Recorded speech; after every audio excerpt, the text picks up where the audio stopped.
Ang mabuting balita ng Panginoon, ayon kay San Lucas.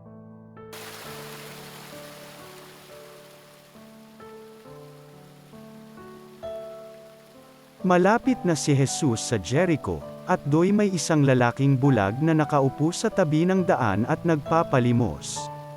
Nang marinig nitong nagdaraan ang maraming tao, itinanong niya kung ano ang nangyayari. Nagdaraan si Jesus na taga Nazareth, sabi nila. At siya'y sumigaw, "Jesus, anak ni David, mahabag po kayo sa akin."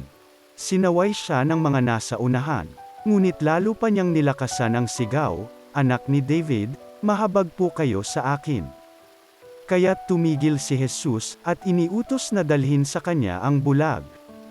Inilapit nga ito at tinanong ni Jesus, "Ano ang ibig mong gawin ko sa iyo?" "Panginoon, ibig ko po sana'y manumbalik ang aking paningin," sagot niya. At sinabi ni Jesus, "Mangyari ang ibig mo. Pinagaling ka dahil sa iyong pananalig." Noon din, nakakita siya at sumunod kay Jesus, at nagpasalamat sa Diyos. Nang makita ito ng mga tao, silang lahat ay nagpuri sa Diyos. Ang mabuting balita ng Panginoon.